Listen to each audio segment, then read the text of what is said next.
Parce que géométriquement, oui, mais il n'était pas un droitier complètement excentré. Ouais. Il était encore dans une zone où c'était faisable. Ils ont beaucoup quand discuté tu as avec un Nkunku. très bon pied. Quand tu as un très bon pied. Et honnêtement, Digne, moi ce soir, je veux le mettre en avant parce que même si c'est max de réussite, comme tu as dit Walid, mine de rien, les coups de pied arrêtés, c'est un truc qu'on oublie malheureusement.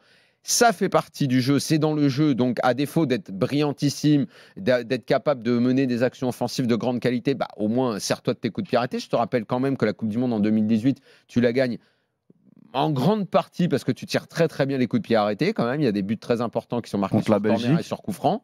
Donc, c'est très important. Contre l'Uruguay. Là, tu as un mec qui a un super pied gauche.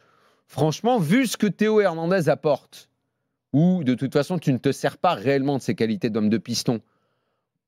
La question, je ne dis pas qu'elle est résolue, mais elle peut se poser de savoir si Digne, grâce à ce pied gauche et au fait qu'il peut tirer les corners et que tu as des mecs qui peuvent jouer de la tête, parce que tu as quand même des grands dans l'équipe, savoir si tu ne dois pas utiliser son pied gauche en faisant un titulaire. Moi, j'aime bien son profil. J'aime bien son profil parce que c'est un joueur qui, on parle souvent de technique, de manque de technique dans cette équipe. Lui, il te l'apporte. Il est souvent très, très propre techniquement, que ce soit sur coup de pied arrêté et même dans ce qu'il va réaliser balle au pied dans le jeu. Il n'a pas les qualités athlétiques de Théo Hernandez, qui est un TGV et tout ce qu'il fait, il le fait à 10 000. L'équipe de France, il ne fait pas trop TGV. Exactement. Et je ne sais pas si on peut lui permettre d'être le vrai contre-attaquant qu'il l'est à l'AC Milan.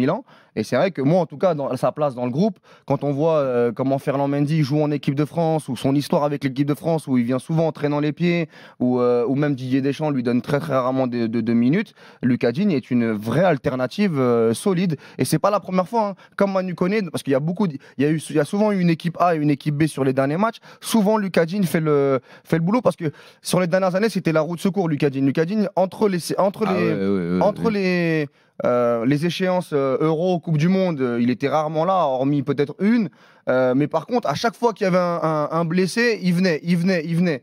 Donc il aurait pu se décourager. Et non, je trouve qu'il est sur une. Je répète, quand tu as un jeu qui est pauvre, belle dynamique. Avoir un gars qui est capable de te mettre à chaque fois des bons ballons dans la surface et que tous tes corners deviennent dangereux, c'est quelque chose que tu ne peux pas négliger. Quand tu ne sais pas faire le jeu, tu ne peux pas le négliger.